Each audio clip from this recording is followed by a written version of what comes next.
Welcome to another episode of the Cassels Cast. My name's Eamon Cassels. We got a bit of a different episode for you guys today. We had a guest lined up. Unfortunately, due to scheduling conflicts, it didn't quite work out. So it's just going to be me on the episode today. I'm going to start off by talking about the Celtics and Timberwolves before getting into some of your guys' questions. The good news is you guys absolutely killed it with the questions. That really carried the show, quite frankly. So shout out to you guys. But yeah, without any further ado, let's just get into the episode.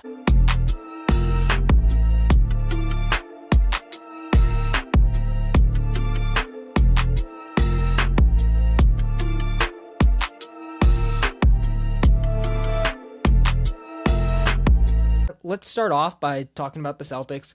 Objectively, I'm not just saying this because I'm a Celtics fan. I think they've been one of the best stories in the league, especially over this past week or two. They're currently on a 5-game win streak, 15-9 record, and they have a top 5 offense in the league.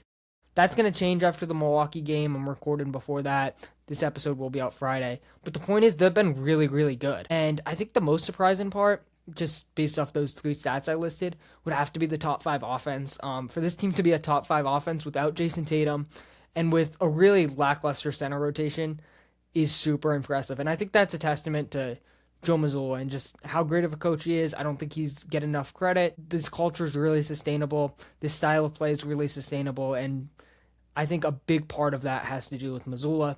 I think so far, 25-ish games into the season, he deserves serious Coach of the Year consideration. We'll see how the rest of the season plays out, but I've been super impressed with Mazzulla. The other part we have to talk about is just Jaylen Brown, because he's just been unreal, and I personally haven't been surprised by how good he's been. I always knew he could be like this first option level player. You just look at how he's been able to maintain his production and really rise to the occasion. Before this season, when Tatum would go out for like that random game or two, he was always able to raise his level of play. We saw that a little bit in that game 5 in the playoffs against the Knicks, the first game that Tatum was down. But I mean, right now he's averaging 29 points per game, which is just absolutely insane. He's looked a lot better as a playmaker too, which is just super impressive. And I mean, his usage is just totally off the charts too.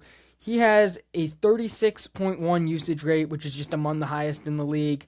It's a huge increase from last year when he had a 28.9 usage rate, and he's really been carrying the Celtics offense. And when you look at JB, one thing that has surprised me, I did think he would be great. I probably honestly expected him to be closer to like that 27 point a game range because 29 is just such an absurd number. But one thing that has surprised me is the mid-range scoring. He has never been this much of a mid-range threat, and I think that has to have been an area that he's improved of his game, or maybe just sliding into that first option role, he's been able to attack from the mid-range a lot more. But nevertheless, he's literally been the best mid-range scorer in the league, both in terms of volume and efficiency. He's leading the league with 6 mid-range attempts per game. He's shooting an impressive 49.6 from those shots, and he's leading the league with 3 mid-range makes a game. That's super impressive stuff, and it also makes you think a little bit about the Mazzulla system, because I feel like everyone knows the Mazzulla system is sort of built off three-pointers, or at least that's the common conception of it. However, it's really built around advantage creation, creating those 2-on-1s and finding an open shot. And I think this shows just sort of the versatility. If those open shots happen to be in the mid-range, which JB is finding a lot of open shots in the mid-range, the Celtics are going to shoot mid-range shots. If those open shots happen to be around the rim, which especially for some of their big men like Kata, those shots happen to be around the rim. JB is another guy. He's attacking the rim at an elite level this year. And I think that just really highlights the versatility of this Mazzulla offense. Obviously, they're still like one of the best 3-point shooting teams in the league, which is a huge reason that they've been one of the best offenses in the league. But they're finding a way to create more open shots outside of it. And another thing that's just impressed me is how good they've been. While Derek White has kind of struggled, he hasn't totally looked like himself. Not saying he's been bad by any means, but I think you would expect his production to go a little bit up, and his efficiency has been way down. He's shooting 33% from 3 still, which I just don't think is going to hold. I mean, we're talking about a guy since he arrived in Boston who shot 38%, 39%, and 38% in his 3 full seasons before this. So I just don't think he's going to shoot 33% for the whole season. So once he has that sort of positive regression to the mean, the Celtics offense could maybe even reach another level. And the other thing with the Celtics team I got to talk about is the defense. They're around league average right now, so not great. At the same time, when your only like true rotational center is Nemescada, I feel like that's a really high bar for this team to just be around league average. I was just trying to think before the season, is there any way they can not be a bottom 10 defense? Because I thought that was the biggest concern. Ultimately held me back with this team preseason. I had them as the 7 seed, so I didn't think they were going to be like terrible by any means, but I didn't think they would be like a clear playoffs team. I thought they would be in that playing range, but right now it certainly is looking like they're going to be a clear playoffs team, and the defense is a big reason why. I think when you look at the numbers, like I said, it's not great, but they just have so much activity, whether it's Derek White, who we know is one of the more versatile perimeter defenders in the league, Jaylen Brown, we talked about his offense, but he's one of the best two-way players in the league, and his defense has been incredible this year, on the ball as well, especially on the ball. But his defense has been incredible as well, especially on the ball. And then, I mean, the elephant in the room, if you watch a lot of Celtics games, I gotta talk about Jordan Walsh, because he's been an absolute revelation for this team. Like I said, we'll see how the Milwaukee game plays out tonight. But since Jordan Walsh was inserted into the Celtics starting lineup, the team's 10-2, which is absolutely insane. Walsh was a guy, admittedly, I was like a little bit concerned with going into the season. Entering his third year, he didn't seem to have sort of a clear role. His impact, granted in limited minutes, wasn't great in his first 2 seasons, and I was just like, it's kind of a make or break season for him, quite frankly, and he's made the most of it, and he's been absolutely incredible, especially on defense. He's been the Celtics, really their best on-ball defender. They put him on stars, which is just so massive, because while Jaylen and Derek can guard on the ball at a really high level, with how much responsibilities they have on offense, you really don't want to overtax them defensively. So just having that extra perimeter defender, and really a versatile guy as a perimeter defender, but there's also games where he's guarded bigger players like a Jaren Jackson Jr. or Karl Anthony Towns, and he just shuts down everyone. It's like truly incredible.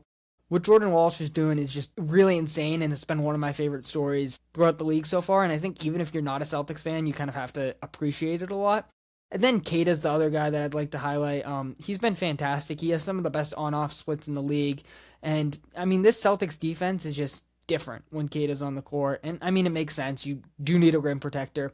But he's really stepped into this role nicely. And, quite frankly, sort of similar to Walsh, I wasn't sure that he could do that. But he's been absolutely insane. So I feel like that Walsh and Kata combo has been the big story, especially with the defense so far.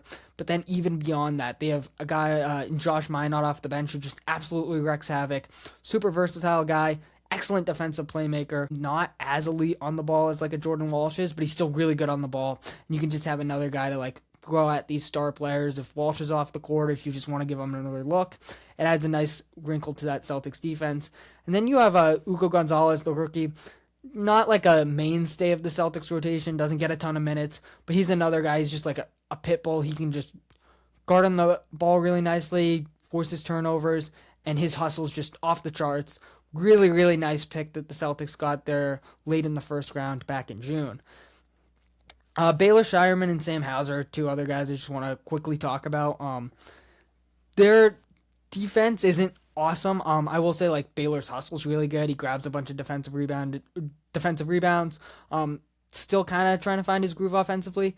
But Baylor's, I just have a feeling, man, I'm a big Baylor believer. He's going to have a stretch where he just shoots like 50% from 3 over like 10 games, and he's going to look like just another player that the Celtics can add to this really loaded win rotation. Even though Jason Tatum isn't playing, I still feel like this win rotation has been, I don't know where they rank in the league, but at a very high level. At the very least, I think you have to say that. And then Sam Hauser's just kind of continued what he's been doing. Just a really good spot-up shooter, one of the better spot-up shooters in the league. So yeah, I mean, he hasn't like wowed me in any area. He's just kind of been doing what he's doing. His shooting's a little down. I think that's going to sort of similar to White, regress positively to the mean. He's shooting 36% from 3 right now, which is still solid, but literally every single other year of his career, and even dating back to college and high school, he shot above 40% from 3, which is an elite level. I think he'll get back to that. I don't really have any concerns about Hauser. He's been solid. Hasn't wowed me, though. Now, one last point with this win rotation. Over the past few games or so, they've sort of abandoned like backup center minutes. Luka Garza hasn't really been playing much. Xavier Tillman, Chris Boucher, Amari Williams, none of those guys have really been playing a ton, so they've just sort of abandoned that and they've gone towards these like small ball lineups where it's like maybe Minot's running the five or even like Jordan Walsh or something. And that versatility is really interesting. Obviously, like I sort of mentioned earlier, Kata's on-off numbers are insane, so they're a lot better when they have a rim protector. And I think like ultimately to reach that next level and once Tatum gets back to ultimately get back to championship contention, I think they're going to need a backup big. But it is super interesting to watch just like these small ball lineups that Missoula is running, and they have worked like relatively well. I think the spacing is a massive advantage, which we know Missoula loves. But then just like how active these guys are defensively, I think that's a testament to them.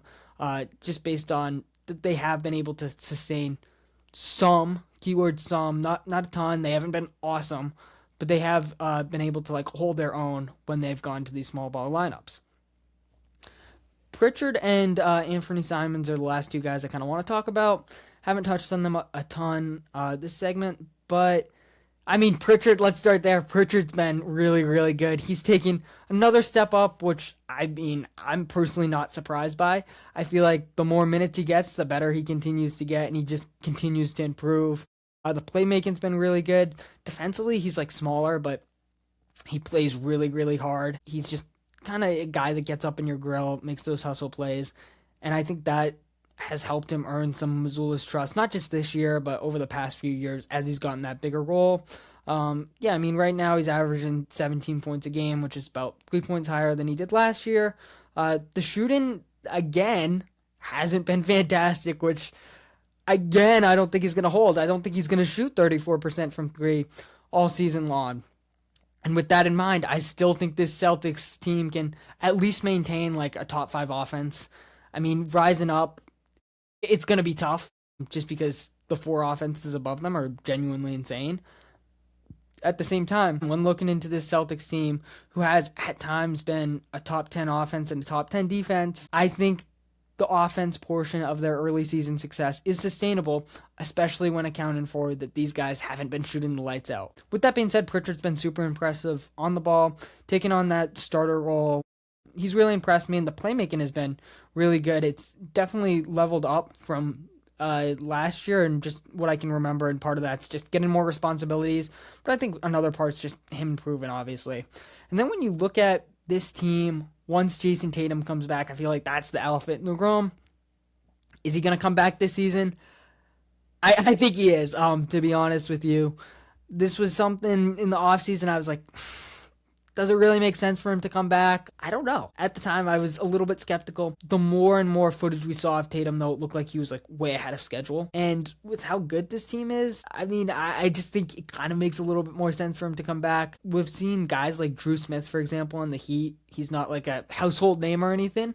However, he came back from a torn Achilles within 10 months, and Tatum got the fastest surgery ever. I think he got it within like the next morning. So I think that sort of bodes well for him. And let's be honest, he's a basketball psycho in the best way possible. Same with Joe Mazzulla. If he's healthy and the doctors say he's able to play, he's going to come back. When he comes back, I don't know. I'm not a doctor. I'd say maybe like February, March. I know I just said I'm not a doctor. Kind of contradicting myself there, but around that time period, I could see him coming back. And man, I don't want to do this. I don't want to be the biased Celtics fan. Man, the Eastern Conference is wide open. Fine, I'll say it. It's wide open. This team, all they need is Tatum and a big man. Just one more rotational big man. It doesn't even have to be a superstar, in my opinion. And they're back to, like, legit competing for a title. I don't think any team in the... I'll say this. I don't think any team in the East is going to beat whoever comes out of the West. Presumably the Oklahoma City Thunder, who have looked absolutely unreal. However, East, like I said, is absolutely wide open. When you look at the Cleveland Cavaliers, who I think most people were sort of picking to come out of the East, they're 14-11, and let's be honest, they haven't shown much as a core when they have been in the playoffs for the past 3 years to convince anyone that they should be taken seriously as like the prohibitive favorite in the East. Could they still make a finals run? Maybe. I think on paper, this is the most talented roster in the East. They have had a lot of injuries, I want to point that out, but they've just been so disappointing. It doesn't inspire confidence. The Magic, we'll talk about them later. They were like a trendy finals pick. Interesting team. Again, you can't tell me that they're like the prohibitive favorite in the East. The Knicks are the one where they're still probably, right now, as of December 11th, they're probably my pick to come out of the East. They were my preseason pick. 17-7, they've been very solid. Their offense has looked a lot better under Mike Brown. I just haven't seen enough to where I can say, yeah, the Knicks are by far and away the best team in the East. I would like them to just be a little bit better. They are 8-2 in their last 10 games, and like I said, they're my pick right now, but I don't see them as like this dominant force that nobody can overcome. And I'm not just saying for the Celtics, for like a team like the Pistons, who are super young and have been the best regular season team in the East so far. I just think it's so wide open this year. Again, I'm not predicting the Celtics to make a finals run. I think that would be a little bit far-fetched, even with Tatum likely coming back. I just think when you look at this team come 2026, 2027, next season, I think this team, there's a world where they make a move and they get a really solid big man. And then obviously with Tatum coming back, I think there's a world where we're looking up again and this team is favorited to win the Eastern Conference, and it would be quite understandable in my opinion. But for now, I think just myself and every other Celtics fan, and even if you're a neutral fan, can appreciate how well this Celtics team is playing and that they're really exceeding everyone's expectations. I think it's been a great story, and I mean, yeah, this organization just deserves a lot of credit. We talked about the players, we talked about the coaches, but top to bottom, this is genuinely one of the best organizations in the NBA, and they're well positioned.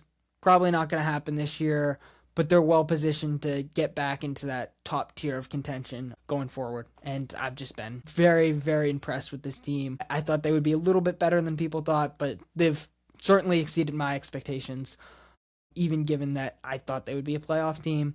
It's just been truly remarkable. We'll have to see if it holds. I don't know if they're going to be a top 3 seed, but I feel fairly confident saying that they'll be like one of those top 6 seeds and they'll avoid the play-in at this point. All right, next team we're going to talk about is the team that I cover, and that's, of course, the Minnesota Timberwolves.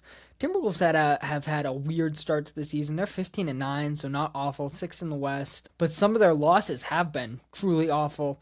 This is going back a few weeks, but I mean, they had back-to-back late-game collapses against the Phoenix Suns and Sacramento Kings. The Suns game, they were up by, I believe, 8 points with less than a minute left. Lost that game. Sacramento game, sort of similar. I think it was like 10 points in like 3 minutes. And the Kings are just awful, so you should really never be losing to the Kings. And then you look at earlier this week, again, they lost to the Suns, this time without Devin Booker. It wasn't like a late game collapse as much as they just like couldn't pull away in a close game, but when the Suns don't have Devin Booker, that's a game you expect to win. They were on a 5-game win streak before that, and they have had some really nice moments throughout the season. So I guess I'll start like with the positive stuff, although I do have to like point out they have only beaten 2 teams that are above 500. One of them is the Celtics, and the other is the Spurs without Wembanyama. So it's like they haven't had like those statement wins yet, and when they have played some of the better teams in the league, they just have looked in a different class, especially late in games. Like I said, though, I'll start with like sort of the positive side. Anthony Edwards is phenomenal. He's averaging a career high 28.7 points a game. And I think the most impressive thing to me with this Edwards season has been his rim finishing. Obviously, he's an elite athlete. And he's always been a really, really good finisher. But he's just like reaching another level. His volume's a little bit down, but he's shooting a career high both on drives and shots at the rim. And I looked it up earlier. His shots at the rim put him in the 86th percentile despite having some of the most rim attempts per game. So he's just been truly on a different level as a finisher this season, which I think has really helped him elevate as a scorer. And beyond that, like maintaining the elite 3-point shooting that he had last year. And then the big thing for him has been going to that mid-range game a little bit more. Adding that to his game, I think, has been really massive. I think, quite frankly, it's helped him score from the rim because before teams could sort of force him into that mid-range area, pack the paint a little bit, especially if he's not shooting super well. And now they don't really have that option. You just sort of have to pick your poison, and he can beat you in any possible way. So he's been truly insane. And there's just so many nights where it's like, man, where would this team be without Anthony Edwards? I think the clearest example to me is last week against the Pelicans, where he had to play every second of the second half for the Timberwolves to win that game. Just kind of insane stuff. It was like, genuinely, like, I don't like comparing him to Michael Jordan or Kobe Bryant because those are two of the best players ever. Jordan, in my opinion, is the best ever. But you got to think about that, like, MJ mentality, Mamba mentality. When you see a game like that, is it a concern that they needed all of that? Beat the Pelicans? Absolutely. Absolutely. We'll talk about some of the concerning parts with this team in just a second. With that being said, I'm just really impressed with how Edwards has been able to reach another level as a scorer.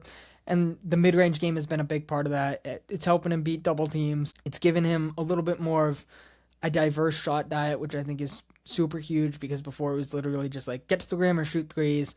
It's unlocked a lot for him, and I think that's been a big part of his season. I'll briefly touch on like the whole like point ant thing. Technically, he is their point guard. I think it's been more so like a point guard by committee kind of approach, and he hasn't like taken the leap as a playmaker that I and a lot of people thought he would. His assists are actually kind of down. He's averaging some turnovers. With that being said, I feel like he has generally done a good job running the show for them as that like de facto point guard as Mike Conley's agent. With this new look starting lineup, I think he has a lot of hockey assists. He has a lot of potential assists. He generally makes the right reads. His handle looks a lot tighter. So there's a lot to like with him in terms of that like playmaker. I just don't think he's like a true point guard. I think he does need somebody in that backcourt to take the pressure off of him. We'll talk about that later. But generally, I think the playmaking has been solid despite the numbers not totally reflecting it. And yeah, I mean, like I said, I do think he just needs one other ball handler there, which is a problem. Julius Randle, we'll talk about him quickly. He's had some low moments, but generally I think he's been super impressive. And I've really enjoyed watching Randle this year. When you talk about the Timberwolves point guard by committee approach, he's been a huge part of that. He's leading the team in assists per game, averaging 6. They've really empowered him in that like point forward kind of role a lot of times. Ant's typically the one setting up the offense, but a lot of times they'll go to like that high post action with Randle, or he'll drive and he'll find the open man on the three-point line, which has been especially beneficial to Dante DiVincenzo, who's having an awesome bounce-back season in his second season with the Wolves. He's been one of the better three-point shooters in the league. He's just a shooter, both in terms of volume and efficiency. And then you look at what that does for Ant, having another guy who can create for himself. It really takes the pressure off Ant. And I think, personally, we'll talk about a little bit of trade stuff in a second, but I think Randle is like kind of the perfect co-star next to Ant in some ways. Yeah, would you like him to cut back on the turnovers sometimes? Would you like him to be a little bit more consistent? Yeah. But I mean, in terms of stars, I think he's one of the more underrated stars in this league, and generally underrated players in the league. And, you know, there's so few guys who are like super duper consistent. I think like beyond like the top 15 or so guys in the league, it's hard to find super consistent players. And yeah, Randle can be a little bit inconsistent at times, but more often than not, he provides this team with immense value, especially as a shot creator and playmaker, and I think that's huge next to Ant. The next guy I'd like to quickly highlight is Jaden McDaniels. He's having a career season. He's taken that offensive leap. I've really liked what I've seen from J-Mac this year. I mean, the three-point shooting has definitely surprised me. I mean, I always knew Jaden had a leap, but the three-point shooting has really shocked me. He's shooting 45% from three. Whoa, I didn't expect that. I don't know if that's sustainable for an entire season, but if he can hover around 40%, that's massive for this Timberwolves team. And just overall, he's looked like that consistent third option for this team, which they have kind of lacked in the past few years. But now he's averaging 15 points a game. You look at the way he closed last season, I think he was around 13, 14 a game. Playoffs, sort of same thing. He averaged 14.7. But he's really validated in this leap, and he's proven that he has reached another level offensively. He looks a lot more aggressive, just whether it be like attacking closeouts, getting out in transition, attacking the rim. He's always been an awesome finisher, but he's just been so much more assertive. One thing I will say, I would like to see the Timberwolves try to get McDaniels a little bit more involved. I mean, it's hard, especially, you know, you got Randle, you got to get DiVincenzo involved too, you got to get Conley some shots, you got to get Rudy Gobert some touches as well, Naz Reid. There's a lot going on, like there's with every team, quite frankly. And I mean, when you look at some of his games, it's like he shot 1 for 7 against the Suns on Monday, so that's obviously not great. But at the same time, I'd like to see him get more shots. That's something even like Chris Finch has talked about, even despite this season he's having. I think they just need to prioritize him in the offense a little bit more, run some plays for him. He is very rarely a guy that they run plays for, which I don't love personally. I think just with this offensive leap that he's taken, they could utilize him a little bit more. Statistically, he's been one of the better pick and roll ball handlers, albeit he doesn't have a ton of attempts, but like run some pick and rolls for him, run him off a couple of screens, get him some open shots because he's taken that leap as a 3-point shooter. And I think some of these games where his presence isn't totally felt, I think that would change. One game I do want to quickly highlight because he was just genuinely unreal in this game is on Saturday when they played the Clippers. He had 27 points. He shot 10 for 13 from the field. And when he's playing like this Timberwolves team just totally reaches another level, and they look dangerous. And that sort of goes back to my point I'd like to see them involve him a little bit more because he's that special of a player. I get like saying that when he has games where he like shoots 1 for 7 might sound kind of weird, but at the same time, I think the more he's involved, the better this team is. And if they get him some easier touches, if they run some more plays for him, I think some of those like nights where it doesn't look that great, I think that will go away. Another game I'd like to mention is like the Thunder game. He had a really nice start, but again, he only got 6 shots. So it's like, damn, they just got to get him a little bit more involved. Despite how awesome he's been, I think that's like the one adjustment I would say. And that's more from a team standpoint than anything. Defensively, he has maintained his elite level of defense.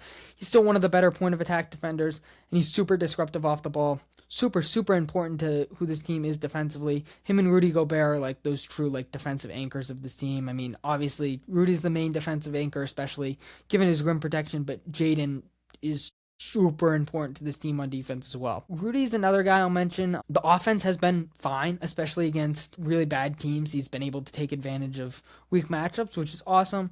The offense against some of the better teams hasn't been awesome. Left a little bit to be desired, but defensively, he is still one of the best defensive players in the league. And I think if he didn't have 4 depoys rather, there would be a world where he could be like this defensive player of the year favorite. Especially with Victor Wembanyama's injury. Before the Wemby injury, that isn't even a discussion. But he's been incredibly impactful on that end of the court, has some of, if not the best, on-off splits in the entire NBA. And this team does need to figure out their defense without him, which has been a huge problem. And in general, the bench has been a big problem for this team. Other than Naz Reid, they just don't have a consistent scoring threat off the bench. The young players, I'll start off positively. Jalen Clark's awesome. They need to play Jalen Clark a lot more. Defensively, he brings that extra edge that this team at times is sort of lacking. He gives them that extra point of attack defender outside of Jaden. And I don't think it's nothing that this team has a 12-0 record when he plays 14 or more minutes. I'm just going to say that. So pretty much in every game they've won, he's played big minutes. Chris Finch needs to find a way to get Jalen Clark on the court more. He's so impactful defensively. Honestly, I don't even care what he brings to the table offensively. Like, he's fine. Inconsistent shooter. Shooting numbers are still pretty solid, but yeah, inconsistent shooter. Defenses will sag off him. Whatever. I think he's a really smart player offensively for what it's worth. He can make that extra pass. He'll cut really well, which this team kind of lacks. He can attack the rim at times. He's not a self-creator, not a playmaker, but at times he'll, attack, close out, get to the rim. Really strong. Just in general, which obviously helps him defensively, but it also helps him as a finisher. He's really effective around the rim. I get it, the offense isn't spectacular, and you're not going to get that scoring punch, but this team just needs guys who can play minutes off the bench in a big way, and Clark can provide that, especially defensively, which has been so important, especially during these non-Rudy minutes. Literally, every second Gobert's off the court, I would have Jaden and Jalen playing because statistically, that's been their only source of defense in these non-Rudy minutes. Beyond that, Terrence Shannon Jr. and Rob Dillingham just haven't been able to find their grooves. Shannon, it looks like he's still in the rotation for now, but his minutes have sort of been reduced to the single-digit per game range over the past few games. Not great. Shannon was definitely the guy that I was like a little bit more confident in producing this year just because of what we saw in Summer League, what we saw in preseason, And the fact that he's 25, he's literally older than Anthony Edwards, which is kind of crazy. He's older than Jaden McDaniels, despite being a second-year player. His scoring just hasn't totally been there. He has dealt with foot injury, which I think is probably affecting him. But in theory, he's exactly what this team needs. And when you're replacing Nickeil Alexander-Walker, he was the guy who, in my opinion, despite how great Jalen Clark has been, he was the guy who rightfully got brought up more.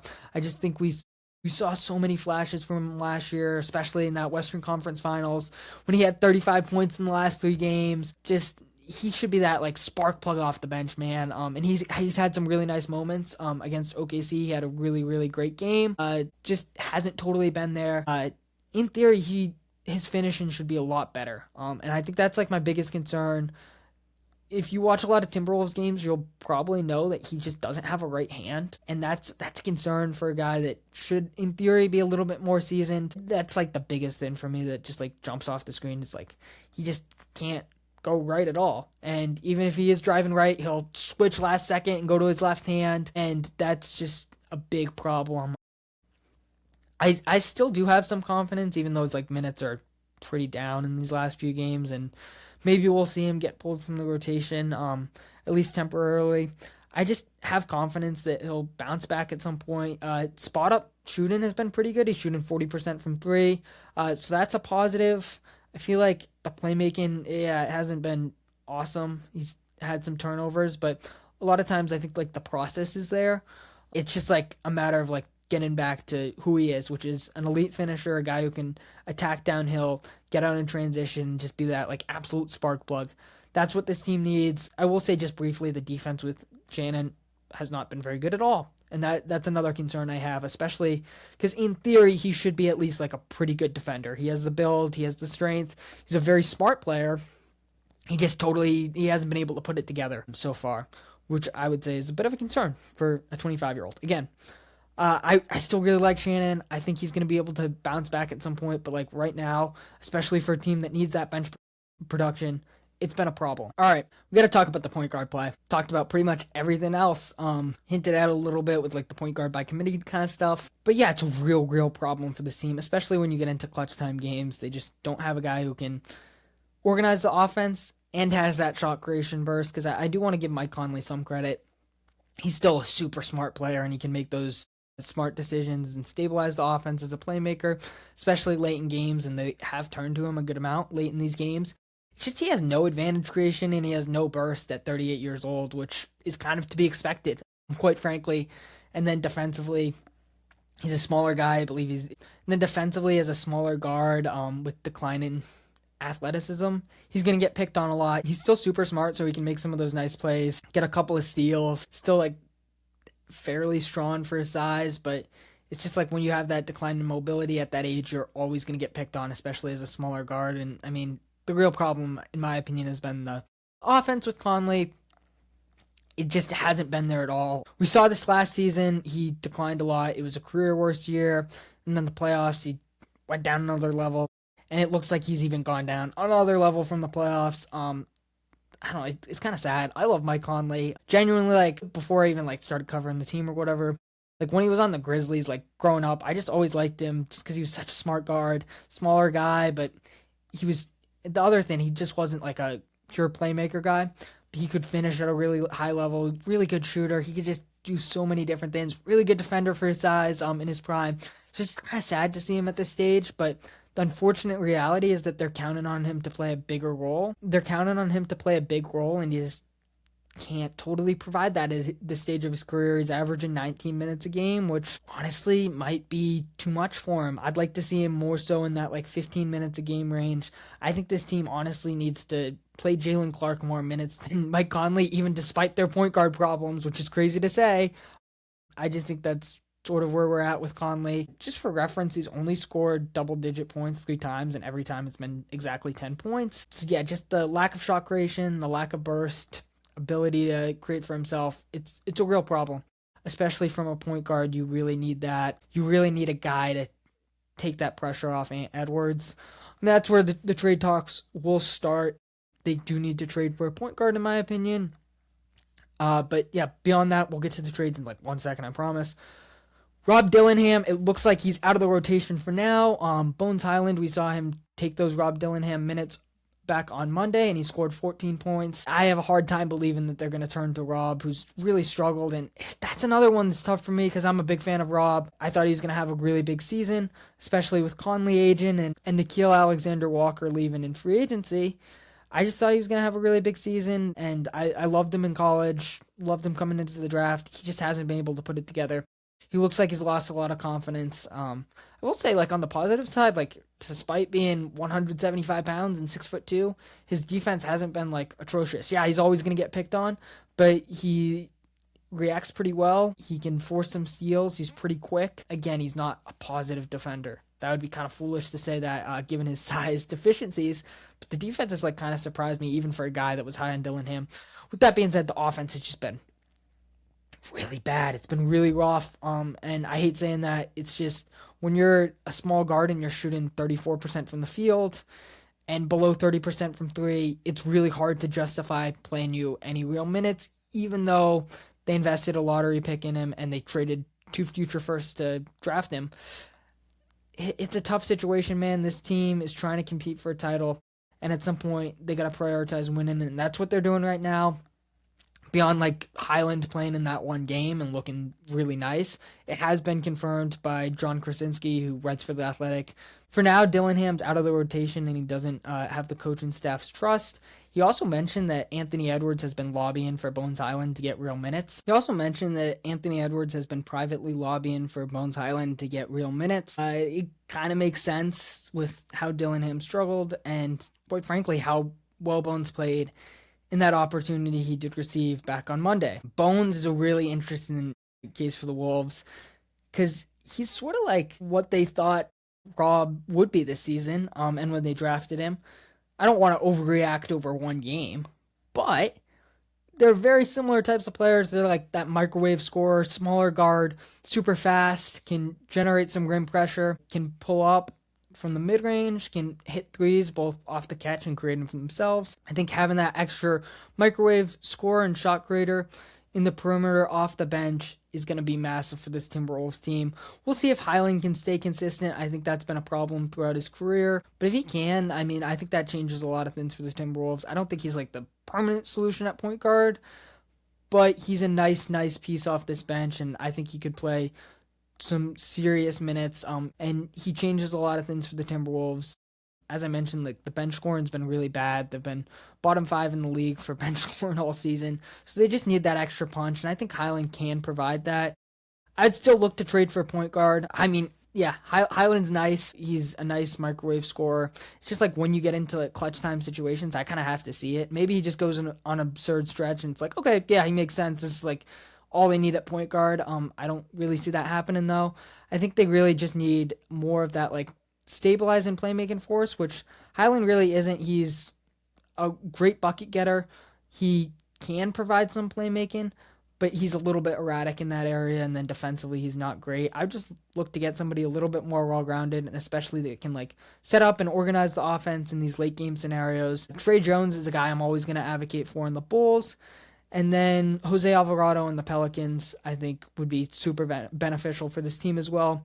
Those are just like 2 names that come to mind, and I've been writing about and talking about a little bit. Maybe Chris Dunn would be another one. I think they just need that like well-rounded point guard that can bring a little bit of everything to this team. What that involves is kind of unclear. Unfortunately, you would probably have to give up on one of these young guys, which would sting, especially if it's Dillingham. But at the same time, I think that trading for one of these point guards could change the trajectory of this season, and who knows, I don't think they're going to be able to win the NBA championship this season, but they could get back to their 3rd straight conference finals, and eventually position themselves to win a title with a trade for a point guard. I think at some point it's just going to be necessary, whether it happens at the deadline or happens in the offseason. It's going to happen at some point. In terms of like these stars that always get thrown around, John Morant, LaMelo Ball, Trae Young, I think all 3 of those guys are very much available. I just don't think the Wolves need to shake up their core that much, quite frankly. I mean, this is a core that has gone to back-to-back conference finals. Obviously, they did shake it up a little bit with that like Randall Cat trade last season, but let's just focus on that team last season, With the exception of Nickeil Alexander-Walker, this is pretty much the exact same team that went to the conference finals. I don't see a reason why Anthony Edwards, Julius Randle, and Jaden McDaniels can't be like your quote-unquote like big three or core three on a championship team. And then you throw in Rudy Gobert's rim protection. You throw in DiVincenzo, who's been absolutely amazing as a spot-up guy. Naz Reid as that sixth man. I think there's a lot to like in terms of this team's upside and this core overall. In terms of the point guards that are available, I just think it's too risky. Ja has been declining as a rim finisher. He doesn't have the same burst, and the three-point shooting's really always been awful. Then you look at his defense, not great. You look at his availability, not great at all. LaMelo Ball, erratic decision maker, gifted player, especially as a playmaker and shooter, but he's never played on a winning team, quite frankly. I mean, the Hornets haven't done the best job of surrounding him with talent, but I just don't know how that looks in a team that has championship aspirations. Not a great finisher, not having the best season, terrible defender, really wild shot creation and decision making, even though he is a great shot maker and playmaker. I think that's worth noting. I just don't love giving up one of your core pieces to go get one of those two guys. Trae Young, I could be a little bit more talked into because he has been the most available of the three. He is injured right now, which is worth noting. But in general, he has been the most available of those three. And we have seen him contribute to the most winning basketball out of those three. With that being said, that conference finals run was 4 years ago. And yeah, it was probably a little bit fluky, quite frankly. But in terms of that like playmaker and shot creator, I think he's probably like the cleanest fit with Ant. At the same time, of those three, he's probably going to have the highest price point. And I just wouldn't feel comfortable moving off one of my core pieces to trade for him right now. He's the one you can definitely talk me into the most, but I don't see it. James Harden's another guy. I just don't think Harden's getting traded. I talked about it last week. The Clippers don't own their pick, so I don't see the incentive for them to trade James Harden unless he asks out. If he asks out, that's a different conversation. I don't love like shrinking your title window with Harden, especially with how good OKC is right now, but I guess you could consider it. In theory, I do think he makes some sense. But yeah, I just think ultimately this team, if they can just trade for like a nice like role player, a nice point guard, just a guy that can eat up some rotation minutes. He doesn't even have to be a starter. Maybe you close with him because you need that stabilizing force. I think that makes sense. If you can just make that trade, I think that changes a lot for this team, and I think it could set them up for another deep playoff run. How far they go, I don't really know. This West is just crazy, but right now I don't think the Wolves are set up for another serious playoff run unless they make a trade, and I don't even think it has to be a major trade. Another piece that I would look at adding is just like a backup center. You just don't have any rim protection when Gobert leaves the court. We talked about that a little bit earlier, but that's the other piece I might look to add ahead of the deadline. At the same time, it is kind of hard because you have so many different front court players. It's like, how many guys are going to be like a needle mover in terms of like backup center where you wouldn't have to give up a lot and you could play real minutes? And how would you manage like Randall, Reed, Gobert, and another center, even though Gobert's the only like true center of that group? But how would you manage 4 front court players is kind of my point. We'll see. I think point guard's the priority. Backup center is the other position I'd look at. They do have Johan Behringer, who they drafted with the 17th overall pick. Currently in the G League. I don't know how long he'll spend there, but he is an interesting option. I just think he's way too raw to play real minutes right now. I think that's more of a long-term vision. So, unfortunately, I kind of see these non-Rudy minutes just continuing to be a struggle.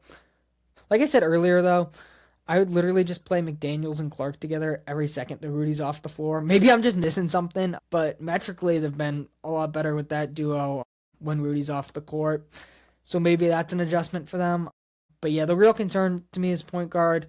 We'll see if they make any moves. I think this is still like a pretty good team regardless. I think they'll be a top 6 seed. Maybe they'll fall down to that like 7th seed. But overall, I think this is a pretty good team. I think they just need to make another move to reach their full ceiling, whatever that ceiling is, in a loaded Western Conference. All right, we're going to wrap it up with some questions from the audience. You guys gave us some awesome questions, so shout out to you guys on Instagram and Twitter for throwing in those questions.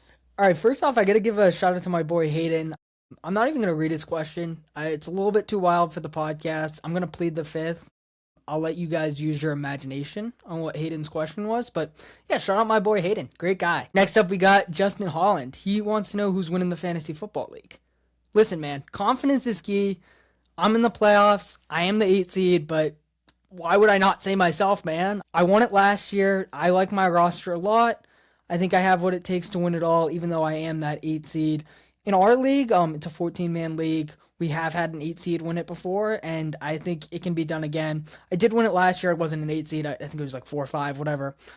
So yeah, I feel confident in myself to go back to back. I'll read off my roster quickly, and you guys can see if I'm tripping. But like, guys, if you're in the playoffs and you're asked who's going to win your fantasy football league, you'll have to say yourself, or you just don't have any confidence and you're going to lose in the first round. So, dude, stop playing with me. I'm winning this shit. I'll read off my roster, though. You guys can be the judge if you think it's championship caliber. Again, 14-man league. Quarterback, Matthew Stafford. Running back, Josh Jacobs. Other running back, Kyron Williams. Receiver, Emeka Buka. Other receiver, Zay Flowers. Tight end, Jawan Johnson. Other receiver, Michael Wilson. Defense, Jags defense, very underrated defense. And then Jason Myers is my kicker, one of the best kickers in the league. I think with my team, what I really like is that we're trending upwards right now. Just put up the most points in the league last week this season to secure my spot in the playoffs. And yeah, I mean, the running back duo is probably my strength. But other than that, I mean, like, Michael Wilson has been absurd these past few weeks.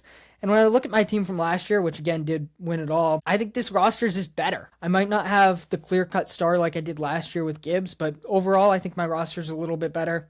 I know what it takes to win. Space Cadets are going back-to-back. I don't even know why you asked that question, dude. Like, was I going to say somebody else's team? No. Why would I do that, man? I'm not even going to do the thing where it's, oh, if I don't win, I'm going to pick this person. Because that shows a lack of confidence, man. I'm winning this shit. Come on. All right. Getting back to the basketball questions, my boy Nick Davidson asks a really good question. Is UConn men's and women's basketball both going to win the national championship this year? And he threw in that he thinks it's a lock. It's definitely not a lock, dude. But it's a really good question, and I think there's a strong chance that it happens. I did look this up after he asked the question. It has happened with UConn specifically twice, which is kind of cool. And I think I will say I like the women's team's chances a little bit better. Not exactly a bold take. #1 team in the country. And when you look at like UConn, just in general, they've been an absolute powerhouse for women's college basketball. And yeah, this year they're a pretty safe bet to win the national championship. I know it's only December, but like I said, #1 team in the country. I think the women's team has a really, really strong chance, a much better chance than the men's team to win it all. So that side of things, I'll agree with you. I think the women's team will win it. If I had to throw out another team, UCLA looks really good. When you look at WNBA mock drafts, they have some of the most talent, and they're coming off a Final Four run. So I think they're in a good position to challenge UConn. But yeah, I mean, it's hard not to bet on UConn's infrastructure, and they've been so dominant. They won it last year. #1 team in the country. I'll agree with you there and say the women's team wins it. On the men's side of things, I just can't get there. I'm not saying it's impossible. They have a really good chance. Obviously, top 5 team in the country. So there's a really good chance that Nick ends up being right on this one. And UConn, they have the experience. They have a really, really nice roster. So, yeah, obviously, there's a chance. If I had to pick a team right now, though, in December, my tentative pick would still be Houston. I said that before the season. Right now, they're 7th in the country, which you might be like, wait, what? Why are you picking a team that's not even top 5 in the country right now? But if you look at teams that have won in the past, at this time last season, I think Florida was like 8th or 9th in the country, so it's really not far-fetched. They just literally had one loss to a really good Tennessee team. And Houston, I think, is just due. I picked them last year. I might just pick them every year until they win it, because I think that program is so good, and at some point they have to break through and win the national championship. They made it all the way to the national championship game last year. They have a lot of experience when you look at like Emmanuel Sharp and Milos Usain, JoJo Tugler. So I think they just have that like experience and that balance in the backcourt and front court. And then you look at this freshman class. I mean, Kinston Flemings has been one of the best players in college basketball, probably my favorite player in college basketball. I'm going to sort of default to Houston and stick with my pick tentatively in December as my national champion. I could see UConn doing it. I'd say they're definitely towards the top of my list right now. Other teams I really like, Purdue's really good, and Arizona, Michigan, obviously top 2 teams in the country right now. But yeah, I'm going to stick with Houston. That's an interesting take, and I'm happy you asked this question, Nick, because I don't feel like I talk about college basketball enough. So yeah, definitely a really good question, and I wouldn't rule it out by any means, but right now I'm not going to pick it to happen. All right, next question we got is from my guy Ryan Druin. He wants to know who's better all time, Nikola Jokic or Hakeem Olajuwon, and he added in that I should really think about this one, which I did, admittedly. Man, this is a tough one. My first gut reaction was, well, it's got to be Hakeem, right? I don't think it is. And I just think it's Jokic. I'll explain a little bit more. I mean, I'm a big Hakeem guy. I think he does get a little bit underrated in like all-time talks, and with that being said, I still think I'm going to take Jokic over him. But yeah, he's always just been one of my favorite players in like NBA history, and I think he can get a little overlooked when discussing some of the best players of all time.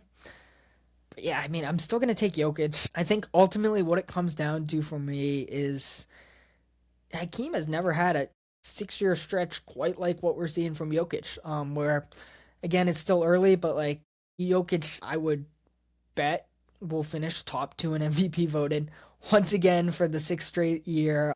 He could very well win his 4th MVP. He's, to me, even despite like how good Shea is, he's like, and Giannis, quite frankly, too. I think Jokic is like pretty clearly the best player in the world, and I think going back to 2022, 2023, he's been the consensus best player in the world. Hakeem, it's kind of unfair to say that he never had that claim because he played in an era that had Michael Jordan. And I mean, maybe you could say that, you definitely could say that 2-year stretch when he won back-to-back championships.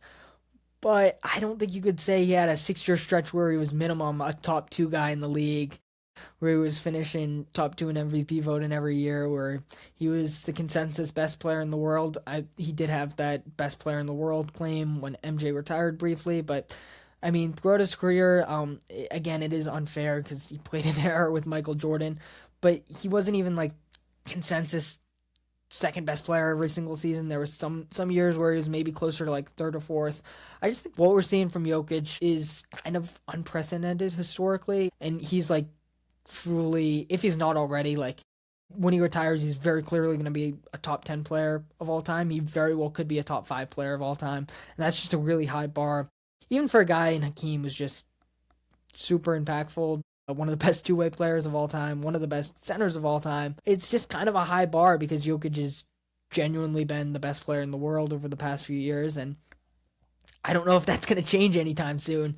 His impact is just off the charts. I think he's the best offensive player I've ever seen. He might very well be the best offensive player of all time. It's hard to go against Jokic in that one. But hey, that's a good question. It did really make me think. I mean, at my first gut reaction, like I said, was it's got to be Hakeem. And part of it, it's just really hard to judge a player's career when it's not over yet. At the same time, it's just like, damn, I think Jokic, despite only winning one championship, I think he's already accomplished more than Hakeem. Kind of crazy to say. And that's like no disrespect to Hakeem. Like I said, he's literally like one of my favorite players in NBA history. I just got to give the nod to Jokic here. I think that's an interesting one. I just thinking about where Jokic is going to finish all time is just sort of really interesting, especially if he only retires with especially if he only retires with one ring. I think it would just be like really cool litmus test. Like, what if he wins like 2 more MVPs, but he only has one ring?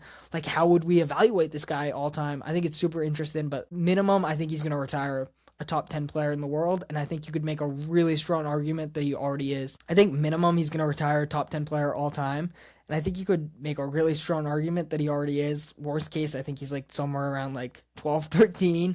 Unreal career from Jokic. Appreciate greatness, guys. Seriously, we're witnessing so much greatness right now, and yeah, you just got to appreciate Jokic.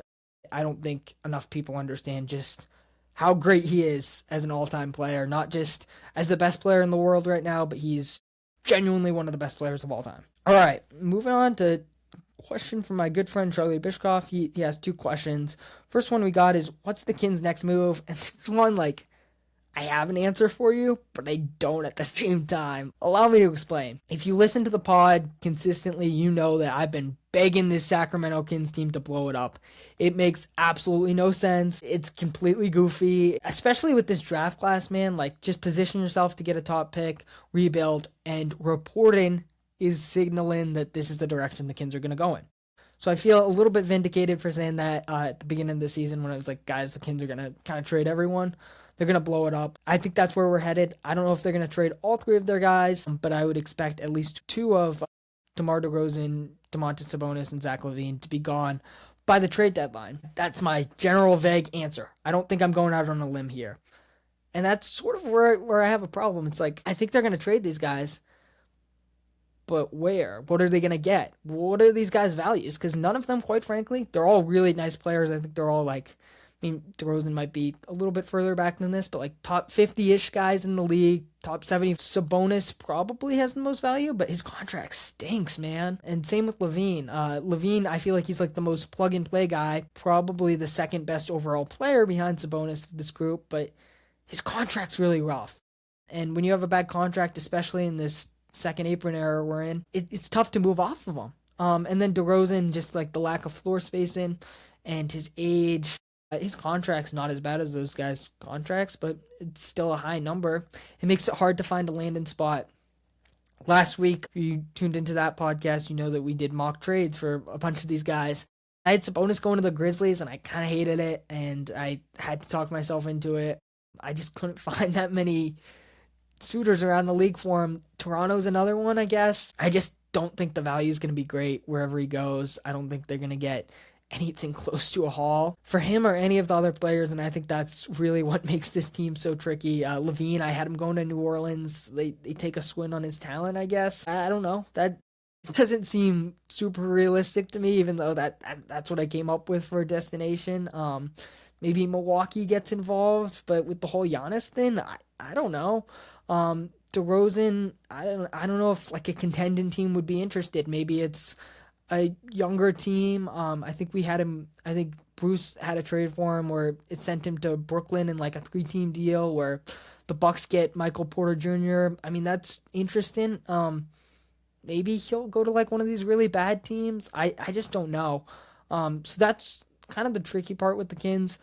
Like I said, I'm sure they'll find a move for at least two of these guys. I mean, bare minimum one, right? They can't keep this trio together. They're already one of the worst teams in the West, currently 13th with a 6-18 record. You just can't keep these three guys together. They never made any sense. The lack of defense is just really a problem, and then the lack of shooting outside of LaVine is also a big problem. So they got to trade them. At least one of them has to go. I would prefer all three. My expectation is that two get traded. I just have no idea where. So that's sort of my answer with the Kings. It's like, yeah, I think there's going to be changes. I think they're going to enter a rebuild. We even heard like their general manager, Scott Perry, talking about like this is a 3 to 5 year process. I think that's the right mindset.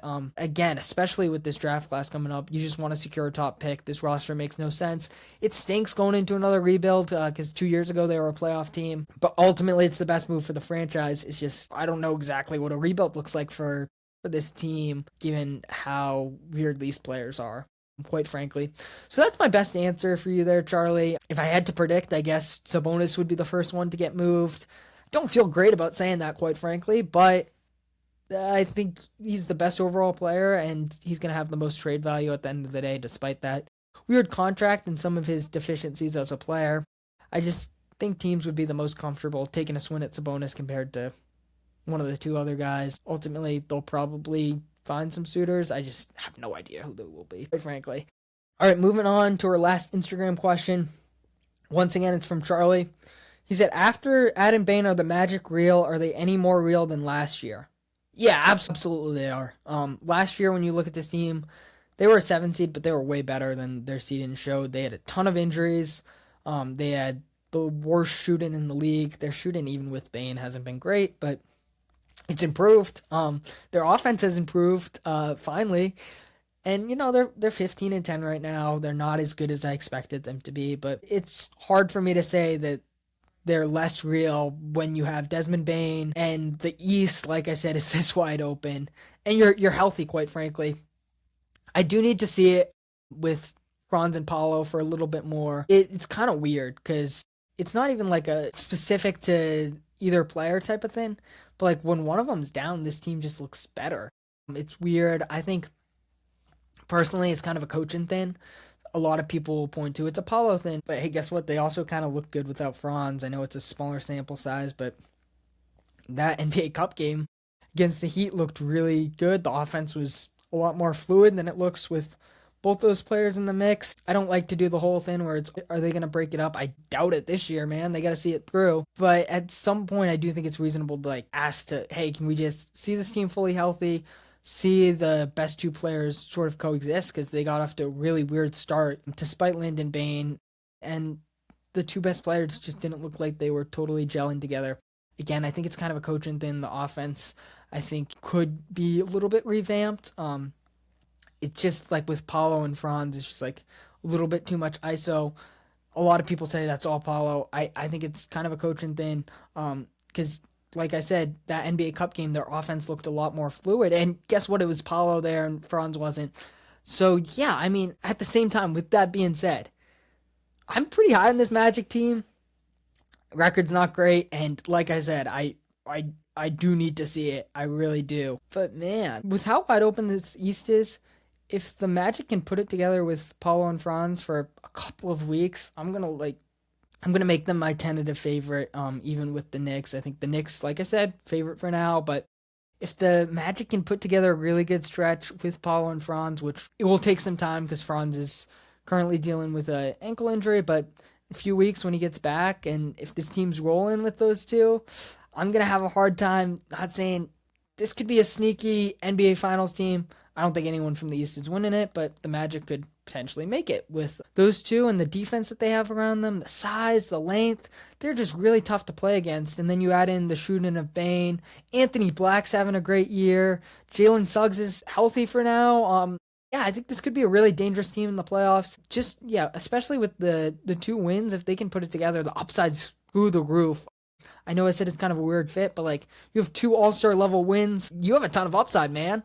You just do. And I keep going back to the playoffs. We've seen this, not this exact iteration of the team, obviously, because they didn't have Bane. But they were really tough out in the playoffs 2 years ago against the Cavs. They brought them all the way to 7 games as a really young team. And then the Celtics, it was a shorter series. It was only 5 games, but they were a tough matchup for the Celtics. And there's so many teams that I think they could match up against. In the East, I mean, you look at the Knicks, I think that size and length could be pretty challenging for the Knicks in a playoff setting. I think they have a lot of guys they can throw at Jalen Brunson. Obviously, Brunson would be able to get his. He's a great player, but defensively, I think the upside's certainly there. And then the offense has, overall, I know the injuries have been a factor. Like I said, we have to see it together. But the offense is trending in the right direction to me. So yeah, I definitely think the Magic are real in the sense that they could make like a sneaky NBA Finals run. Do I think they're going to win anything? No, because I just don't think any team in the East is going to win anything. But certainly more upside than last year. And I really did like the Bane trade. I think it moves the needle for them in a significant way, and they needed an extra source of shot creation.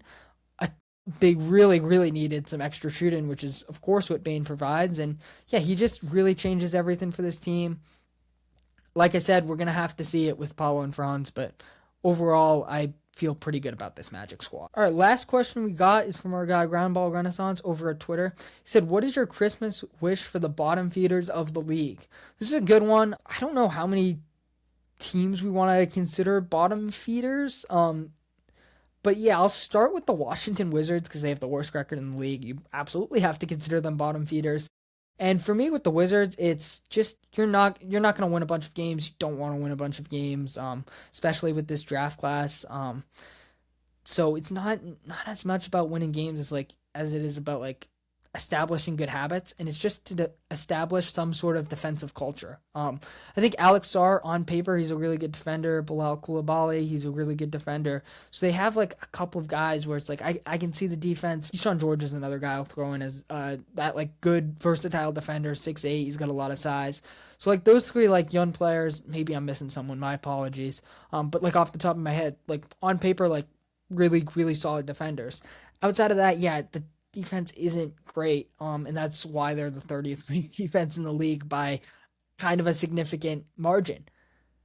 I just need to see this team establish some more good habits on the defensive side of the ball. If they finish 30th ranked defense, yeah, whatever. I mean, they're probably at this point going to finish as the worst defense in the league. But this team, their habits on the defensive end of the ball are just terrible.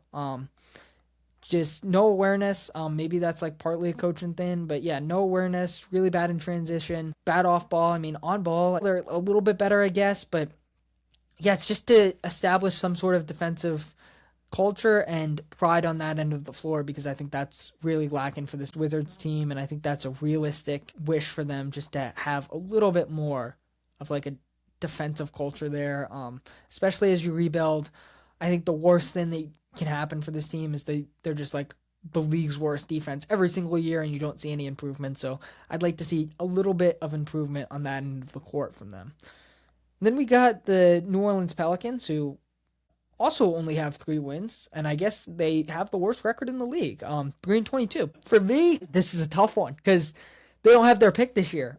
Don't want to harp on that, but damn, that hurts, man. So for me, it's just to officially kickstart a new era, and that is easier said than done when you don't have their pick. I wouldn't even be opposed to them buying a little bit if it's available for the right price. I mean, like I said, I threw out Levine kind of because I think he can get them some wins. But yeah, ultimately, I think it's just time to move on from the Zion Williamson era. Don't have your first round pick. It's not the best time to do so, but is there ever going to be a good time for this team? I think just once he gets on the court a little bit, shows some positive signs, you just got to like sell for whatever value, officially like wash your hands of this era and just fully embrace this new team really with Derek Queen and Jeremiah Fears, who have been totally awesome. It's been an absolute bright spot just how great they've been, especially Derek Queen. He's been a ton of fun. Really cool style of center. You know, he did great for himself. He's an awesome passer. I loved him in the draft. I didn't love what they gave up to get him, but I always kind of liked his fit with this team. So he's been awesome. Fears has also been really good. He's a great scorer downhill. I mean, he's fearless, no pun intended. But he's a really high level shot creator. So yeah, between those two guys, just start this new era. Focus on those two. Trade Zion for whatever you can. Maybe, especially because he can't stay on the court. Maybe it will help you win some games if you get any sort of value, even if it's not ideal. So for me, it's just embrace this new era. I think that's realistic. I don't think they're going to be very good, and unfortunately, I think they'll be giving up top pick in the draft. Sacramento, I already kind of talked about it. It's sort of the same thing. It's just like, let's fully reset. Clearly one of the worst teams in the West. Let's fully reset. Yeah, already talked about them. Clippers, another weird one. 6-18. All right, quickly, Clippers get a little young talent in there. Similar to the Pelicans, but for different reasons, because this Clippers team had real expectations. They're in a tough spot, again, because they don't have their first round pick. What I'd like to see for the Clippers, though, is just find some sort of young talent, whether it's on the trade market. On our last episode, we talked about them like potentially being a Benedict Mathurin team. I think that would be fun. Just get somebody who's under the age of 30 in there that's playing real minutes, because it's the oldest roster in the league.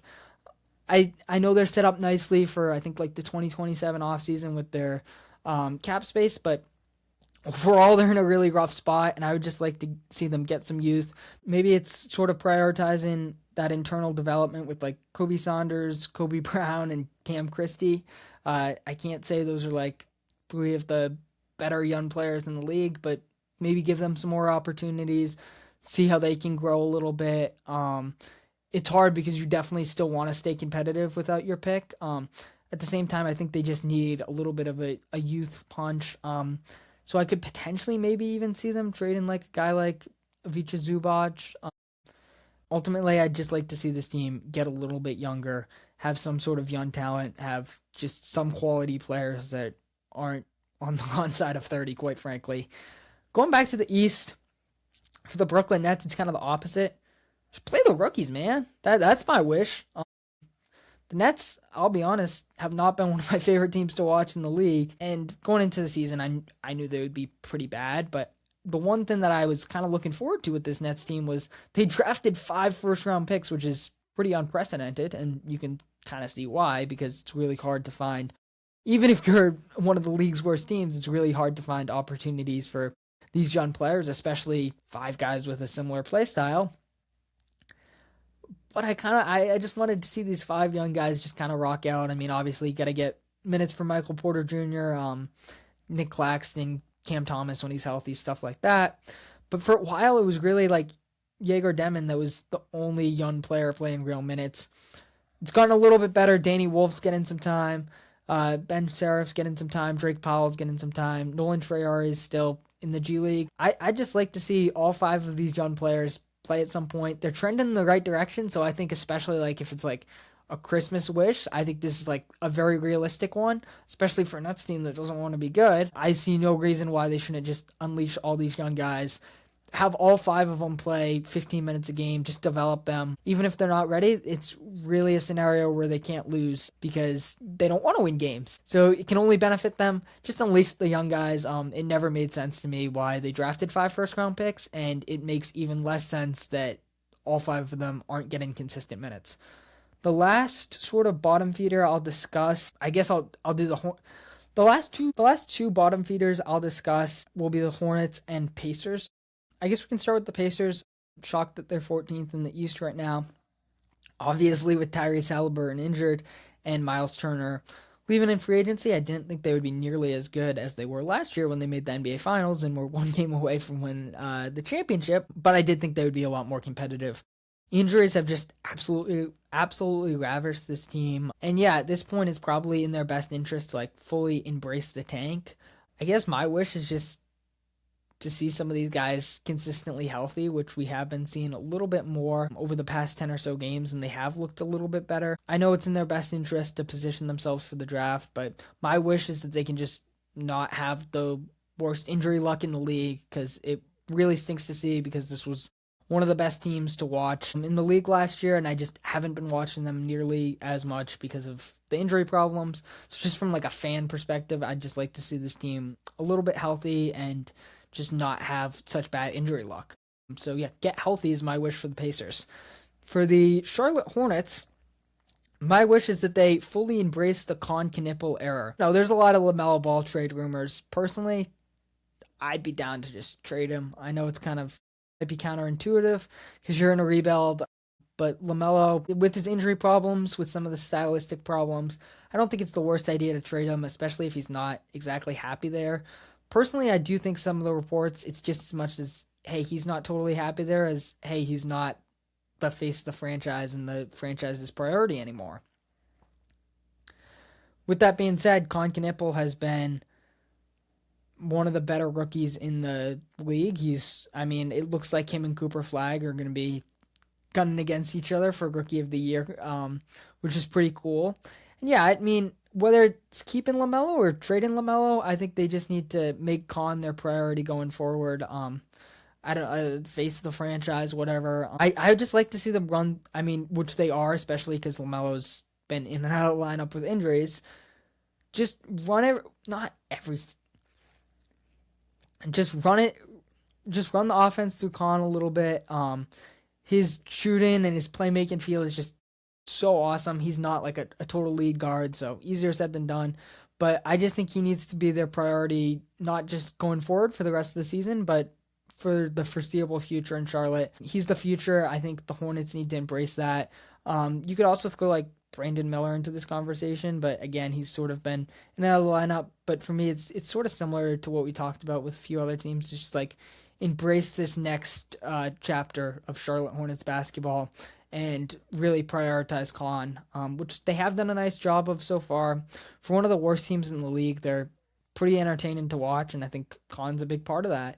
So yeah, going forward, I'd just like to see them fully commit to this Con Knipple era, and I think they're ready to do that. All right, that's going to wrap it up for this episode. I appreciate you guys for tuning in to another episode of the Cassels Cast. I'll catch you guys on the next episode.